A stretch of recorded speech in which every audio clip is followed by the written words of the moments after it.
Watching The Issue Is. Eligible for what I've been able to do with the with the COVID, with dealing with everything we have to do with. Look, if we finally beat Medicare. Thank you, President Biden. Was President Biden's debate performance just one bad night, or was it something that was often seen behind the scenes at the White House? The new book, Original Sin, by Jake Tapper and Alex Thompson, argues that debate was not an aberration, and there was a concerted cover-up by the Biden team to conceal his condition from the public. Biden's Vice President, Kamala Harris, could be a candidate for California governor. His Secretary of Health and Human Services, Xavier Becerra, is already in the race. Also in the race, Antonio Villaraigosa, who is raising questions about what his fellow Democrats knew. Antonio Villaraigosa is, of course, the former mayor of Los Angeles and former Speaker of California's Assembly. He joins us now. Mr. Mayor, welcome back to The Issue Is. Alex, good to see you. Great to see you as well. So what is your main point about Original Sin? Well, as you said it, people have called it a cover-up, a conspiracy of people, a coterie of advisors, cabinet members, the vice president, all of whom participated, watched him every day, and saw his deteriorating health and kept it from the public. And so I've asked a simple question. What did you know? When did you know it? And why haven't you said anything? And of course, there hasn't been a response from either one of them. Do you think that there was a cover-up? I don't know, but in reading excerpts from that book, what's very clear, there was an intentional effort to keep it from the public that Biden's health, President Biden's health, was deteriorating over time. It wasn't just the debate that we all saw where we said, oh my God, they were doing things a year and a half earlier to hide that from the public. We know that Kamala Harris was his vice president, was with him all the time, likes to talk about the fact that she was the last person in the room before big decisions were made. I mean, if that was happening, she would have seen it, right? That's the question. There was also excerpts in the book that Xavier Becerra was confused for Secretary Mayorkas, the Homeland Secretary. And that's the simple question. I think there's an answer to that question, and I think we all want to hear about it. Because it's really not just about what happened in that book. It's about the consequences. Mm-hmm. Trump got elected, a convicted felon, an election denier, a climate change denier, someone who's put tariffs that are hurting small businesses and middle-class families, who's cutting Medicaid here in California. So it's the consequences of this failure to act or say anything that we're really focused on. So you blame Biden for the fact that Trump got elected? Well, I blame the people around him who refused to say something about, sir, you're not ready for another 4 years. It's clear from this book that they intentionally kept it from the public. I mean, obviously, you're mentioning Kamala Harris and Xavier Becerra, both of whom are probably your two biggest rivals. Xavier Becerra, though, was not necessarily known for having the closest relationship with Joe Biden. Here's how Joe Biden introduced him when he was naming him as Secretary of Health and Human Services. And I'm grateful to the members of my COVID team that I'd like to introduce to you now, who will lead the way. I'm really proud of this group. For Secretary of Health and Education Service, I nominated Xavier Becerra. I mean, didn't get the name of the cabinet right, or didn't get his name right, which I guess should have been a warning sign then. Well, and if you remember, there were a lot of criticism from the White House about his performance as HHS secretary.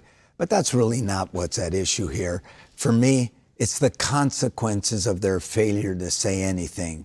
It's their participation in this charade that somehow the president was ready for another 4 years. And the consequences of that is what I'm focused on.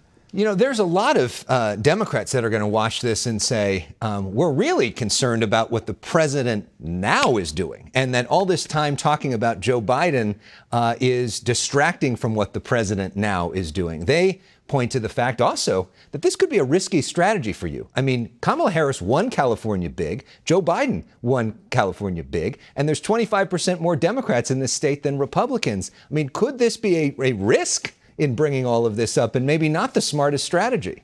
First of all, this isn't a strategy. It's not? This isn't a political play to get your name out there and to go after your main opponents? I love my country. Yeah. And we just elected a man who is a threat to our democracy, who has done everything he can to undermine our economy. A man who I don't think is fit for office, but who clearly won because we had a 100-day campaign. If we had had a longer campaign with a candidate that could articulate not just what we're against, but what we're for, we might have had a different election. So this isn't a strategy. This book, I didn't write this book, by the way. I didn't. All of the focus of the media on this book is because the revelations are damning. Right. And what I'm focused on is the consequences. We've elected a man who's going after this state, who wants to go into hospitals and courthouses to deport people, who is cutting Medi-Cal, who doesn't believe in climate change. We need to have an accounting. We need to know what happened. So, and we need to be clear that there were consequences for this conspiracy. And you're suggesting in that 100-day campaign, that was Kamala Harris, that wasn't Joe Biden who was the nominee. Right. You're suggesting that she did not do a good job, basically, what you just said. What I'm suggesting, she might have done a better job if she had a longer period of time. We had a 100-day campaign. Yeah. That's the other reason why she should get in if she wants to get in. At the end of the day, we need to shine a light on all of us. Yeah. Guarantee you, they will shine a light on me. Yes, well, but when they do, they're going to see I've been a proven problem solver. I have a record of, as Speaker of the California Assembly, balancing two budgets when I was Speaker, largest expansion of health care, sensible gun laws. I, as mayor, put our city on a sound financial track in the middle of a recession. Yeah. You know, #1 American city in reducing carbon emissions, #5 in the world. A 50% drop in violent crime. So I have a track record. Let's put the light on all of us. Since you're raising the issue of age and cognitive ability, you're now 72. If you were inaugurated, you'd be almost 74. If you served out an entire 2 terms, at the end of your second term, you'd be almost 82. Should voters be concerned about your age and cognitive ability? Let's be clear about this. I'll be roughly the same age as Jerry Brown. Yeah. Last time I looked, Jerry was one of the best governors we've had in a very long time. I would say the best. And the fact of the matter is, I'd go into his office and he'd do pull-ups every day. Well, every morning I'm doing push-ups and I'm in the gym. I'm healthy and I'm ready. And so, you know. He'd be roughly the same age as Joe Biden, too. No. I'd be roughly the same age as Jerry Brown. I mean, if you did a second term, I should say. And you got to get elected first. Okay. And then you got to have 1 term. And I tell you, I'd rather be transformational in my first term than mediocre in 2 terms. Yeah. So, you know, the people will decide, but so will I. And so I'll tell you what I won't do. I won't ever allow advisors or misrepresent to the public whether I'm ready for the job. I can tell you this, I'm ready for the job. Let's talk about that job right now. The current governor of California going back and forth with the United States Senate this week. The Senate basically voting down California's rule that in 2035 there would be a ban of the sale of new gas-powered cars. I know you have raised questions about some of what Democrats have done in terms of oil refineries in this state. Do you think that idea that California should ban all gas-powered cars in 2035 is a good idea? Do you support that? Well, first of all, I don't support what they did in the Senate. Okay. These are people who support a man who says, drill, baby, drill, who doesn't believe in climate change. I mentioned before my record #1 American city in reducing carbon emissions, #5 in the world. The port is the biggest emitter of carcinogens in the region. I made it the greenest port in the world. We used the same, we reduced our water consumption to 1970 levels. I believe in climate action. And what I've said is, why are we closing down refineries? If we close 2 more down, we've closed 2. We have the highest gas prices in the country, the cleanest fuel.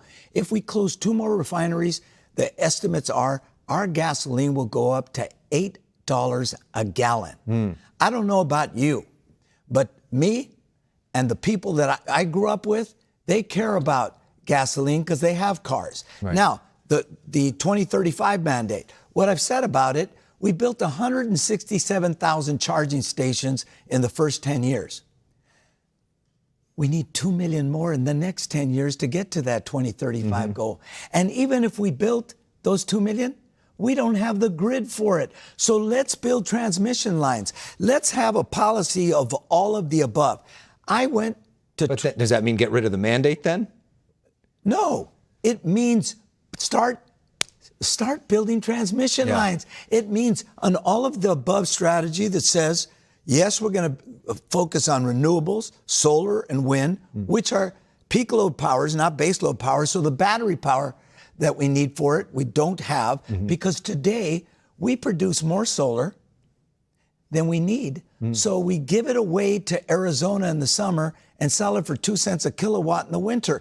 The fact is, we need solar, wind, geothermal, big hydrogen, hydro, little hydro. We need gasoline and Nuclear? Small nuclear and gas.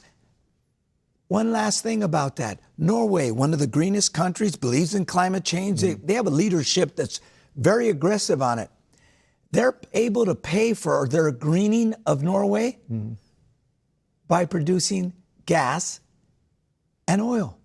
We can't just close down refineries and say it's okay to have $8 a gallon gas, put it on the backs of working people.